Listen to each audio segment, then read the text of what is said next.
During a routine trip to Ecuador, adventure tour leader Steve White was involved in a fatal and tragic accident while driving a tourist vehicle. Three other occupants of the car were killed. Spending 3 months in hospital, he was then sent to, in effect, a political prison. He's still recovering from his injuries, back in Milton Keynes, and he's written a book about his experience called Prisoner, Broken Bones and Shattered Souls. This is a mess, isn't it, this story? The mess of the story is about as messed up as my leg. Yeah, as I read it, it read a little bit like a film, if I'm honest, and there must have been times where you thought you were caught up in a Hollywood movie. Yeah, definitely. It was very surreal from the very beginning. All the characters that you meet along the way, and there was so much time with isolation and stuff like that you are wondering, and then particularly when you get into the prison with some pretty shady characters, you do think these are movie characters here. Latino Jack, Stinky Head. I mean, these names are Kentucky. Yeah, well, Kentucky was a good guy. He helped me out a lot. All their names all sounded so similar when they were telling me them. So the easiest way to remember who was by giving them silly nicknames like that. Let's go back to the beginning of the story. You were quite happily ensconced in Milton Keynes. You liked the idea of being a tourist guide. At the start of the book, you say that you applied for it, you got an interview, they liked you, and the adventure began.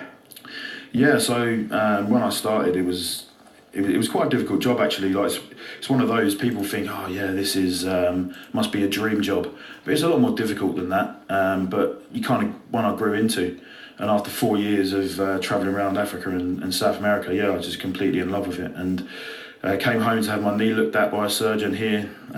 Problem with that, and while I was waiting to see a specialist, I got sent out to Ecuador just for 8 weeks.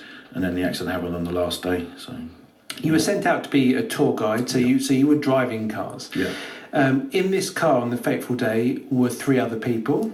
Well, there was 9 of us in total. Right. Yeah. 3 of whom lost their lives. Beg pardon. Remind me of their names. There was Samantha, who were my colleague, and then Jeff and Samantha, who were twins. You describe the crash in some considerable detail in the book. It's clearly still quite a vivid memory for you, and you also describe in some considerable detail the pain you're in afterwards. I mean, there's this moment where you're on like a cold slab. It almost sounds like they were ready to wrap you off and send you off to the mortuary, but you're on a cold slab being fed painkillers.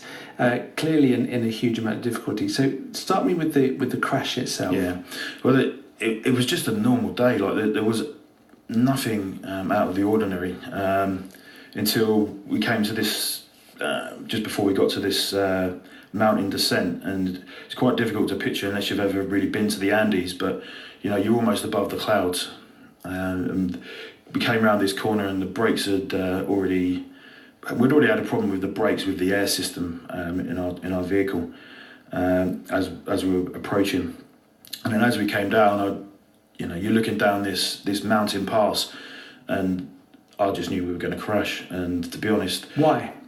Well, because we didn't have any brakes. And if you're coming down a mountain pass from 4,000 meters and you're going to be heading down to about 500 above sea level, then and you ain't got any brakes, there's only really going to be one. So when you say the brakes were failing, you mean you didn't have brakes? We didn't have any brakes. Yeah, none at all. So as we were coming down, I was looking for somewhere to handbrake.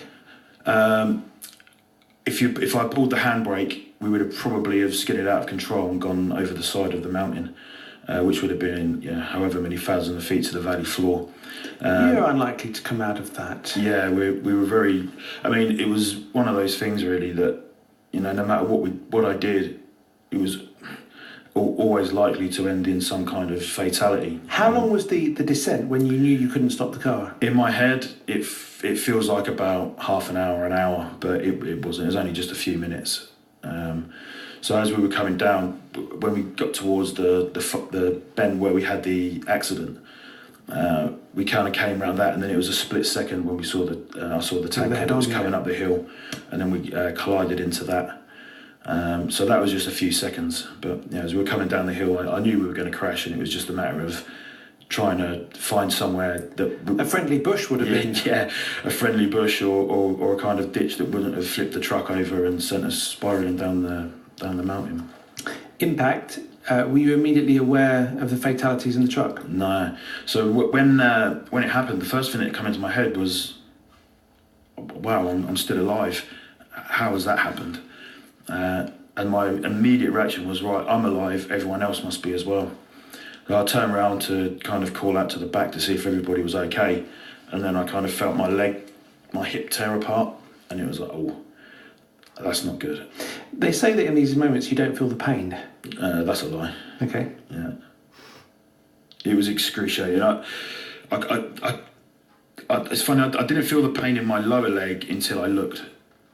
That's what I mean. You connect. Your brain has a disconnect. I could feel my hip, but my ankle.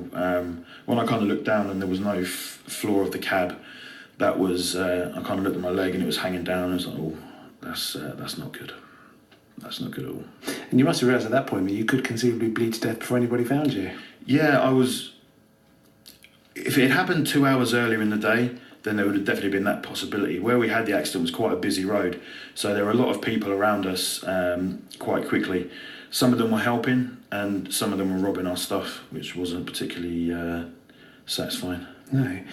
You got taken to hospital. I did. Laid on this cold slab. Yeah. What happened next? It's funny, I remember it quite clearly. The ladies from the embassy came in and were questioning me about who to contact back home, and I remember giving them addresses and phone numbers and all that kind of stuff. And one of the girls who was in the accident was sitting next to me, and we were kind of having a broken conversation about, how are you, what's happened to your legs, are you okay, how's so-and-so, were they okay? And obviously neither of us really knew the answers to those questions, but it was quite nice just to, not that we were both there in hospital, that we both had that someone to talk to in English, because it was quite difficult with obviously all the nurses and stuff running around and jibber jabbering in Spanish. It was quite difficult to understand. Apparently I was speaking fluent Spanish, which was absolutely amazing, because I never speak fluent Spanish. But yeah. Judging by what you say in the book, at this point, all you were concerned about was your well-being. You had no sense that you might be about to receive a visit from the police. Absolutely none. It was quite a big shock, because I hadn't done anything to cause the accident, and obviously being in intensive care, I was on some quite strong painkillers. And you're just being kind of filter fed. Oh, the police want to talk to you, and you're thinking, oh, it's just a formality. They're going to come in, ask a few questions, I'll give them the answers, and then as soon as I'm healthy enough, I'll be sent home. But it wasn't a formality. It was not a formality at all. No, it was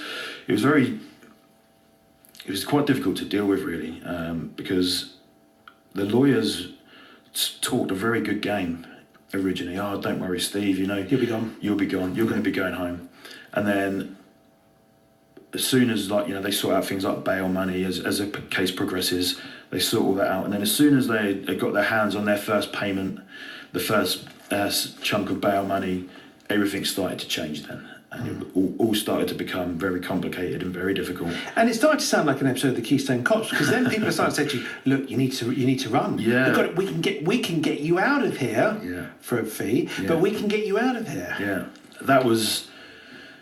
I couldn't. When they first started saying it, I just couldn't believe it. They were my lawyers, the people that you're paying to represent you, and they're turning around and saying, "Yeah, you should." We'll get you across the border into Colombia. Find some random in a shed to stamp your passport, and then we'll get you on a plane back to the UK. And weren't you tempted? No, I mean, of course, the thought crosses your mind. You think, oh yeah, I could get out of here. But when you think about it, I'm quite a logical thinker. As soon as you start actually thinking about it,